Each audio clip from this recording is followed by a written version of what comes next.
fights coming up. We got Lomachenko and Teofimo Lopez coming up. How do you like that fight? Um, it's a 50-50. But Cool. I'm gonna go with what my dad said. He said Teofimo. And Okay. I really think he can pull it off. I was watching this fight the other day. I think Teofimo is fast, strong, slick. I think he got a chance with Lomachenko.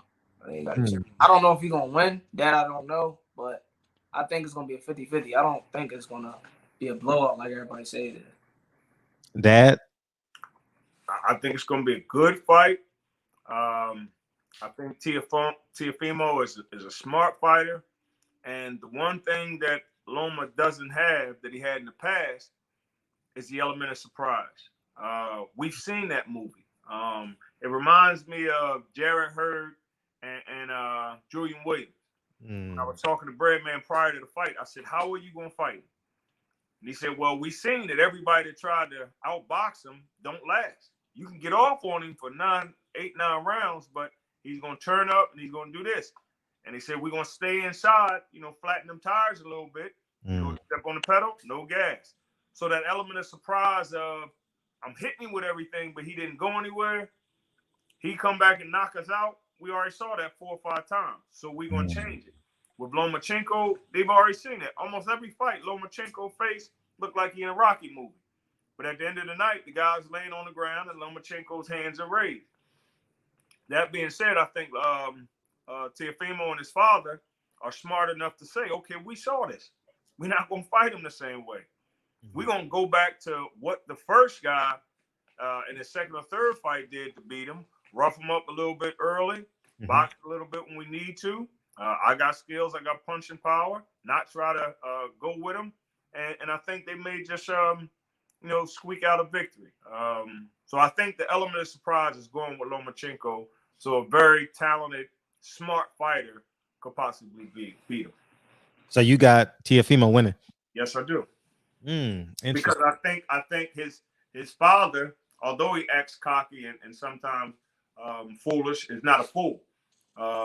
And Teofimo is definitely a fighter with that pedigree that if given the right instruction and the right game plan, he can actually beat him. Okay. You don't sound like you believe that. No, I in a perfect scenario, I would want Teofimo Lopez to win. Just because I just want to move on with boxing, and I think Teofimo Lopez adds something to boxing that only he has. But if I'm just going off of Teofimo admitting that he had some type of mental issues, he's had some issues with his dad. He got married, family didn't like him. So when the rubber meets the road, I don't know if I can trust him mentally. Okay. You get what I'm saying? So I'm going to lean back and I'm going to eat at grandma's house. I'm not going to this new restaurant. You know what I mean? I know grandma know how to make fried chicken, collard greens, yams, and pig feet and hog maws.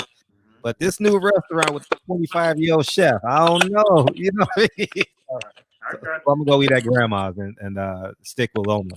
Not that I don't want him to win. I would be very happy if Teofimo won. It makes boxing exciting. Sure. And let's move forward to Halloween.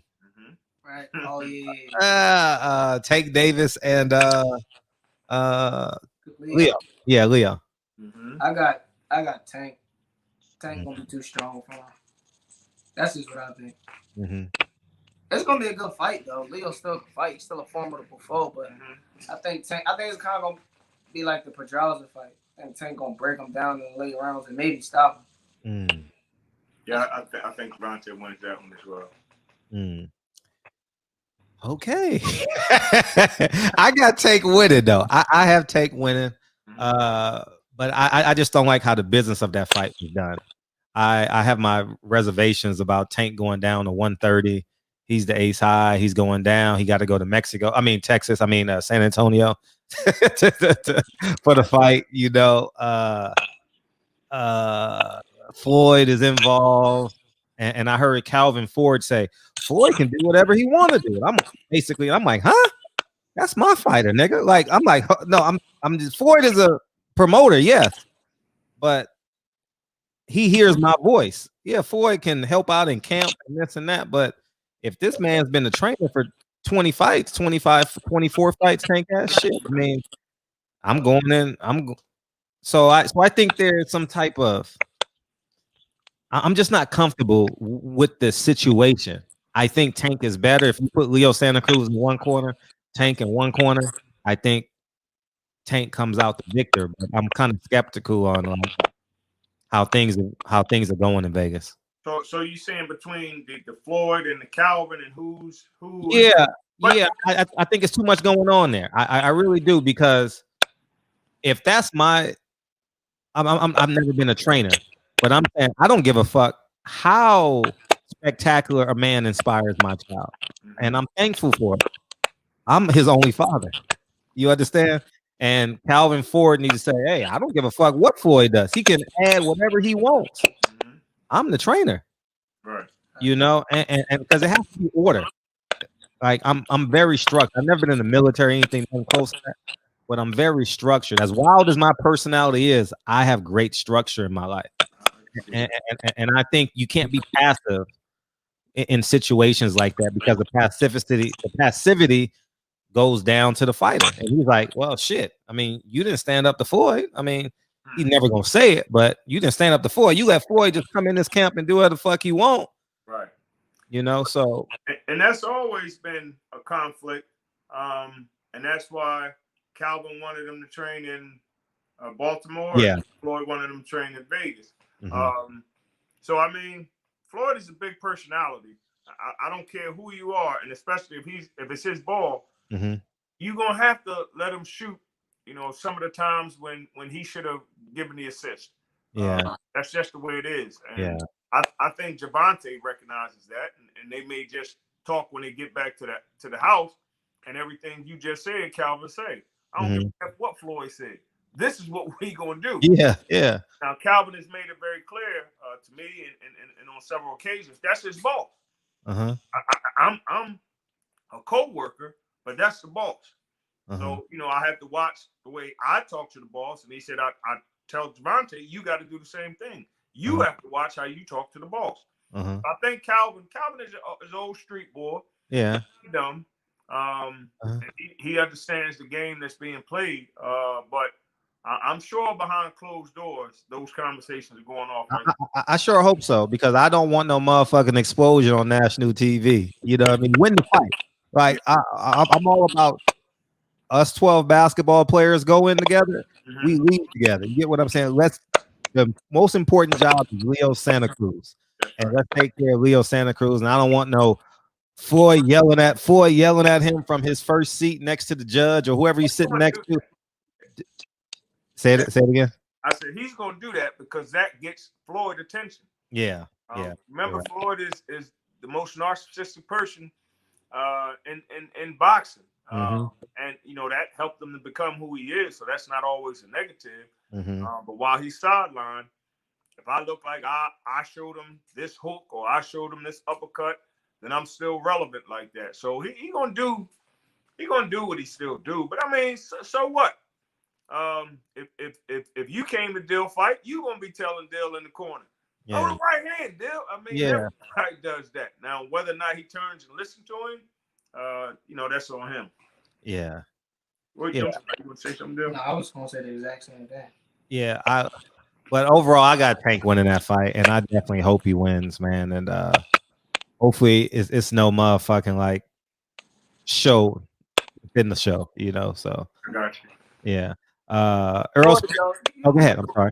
You know Floyd, Fred. Yeah, very well. Yeah, very well. You got to deal with him a certain way. Yeah. You can't just say whatever you want to him it's because of his temperament. So certain things, like my dad said, Calvin Tank just gotta go. Yeah. And that's why I separated myself, because I'm not comfortable with people who can't hold me accountable. I like being held accountable. Like you know how real men hold men accountable. Like, nigga, why are you out at 10 o'clock? Go home to your family. Shit like that. You get what I'm saying? Like, yeah, I want to do this. I want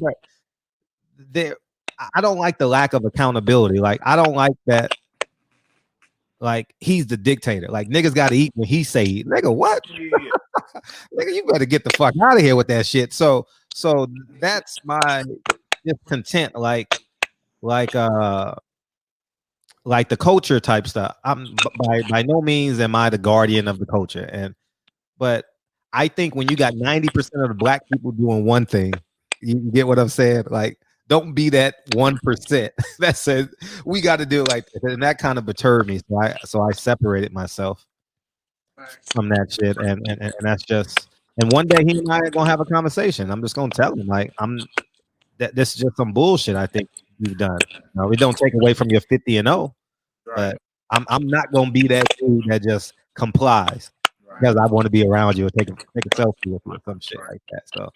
So yeah. Earl Spence. Oh, go ahead. I'm sorry. Give Tank 2 more of these pay-per-view fights. And then that's when Calvin and Tank can say, "Shut the F up, Floyd. I'm talking right now. Relax, Floyd." You know, yeah. Adrian Broner on it. Yeah. But he's getting there. He's yeah. on there. Yeah. Right now, you coming at Floyd is just like coming at Al Heyman. Gotcha. Because the high regard in that position he has in that organization. However, you get 2 more of these and you keep shining, you can then dictate how things are going to go, who you want in there, who you don't want in there. So I said, I'll just watch a couple more fights. Tank will be able to say what he wants. Yeah. Tank is budding out like that a little bit more too, because I noticed in the I'm not sure if you picked up. Did you see the press conference?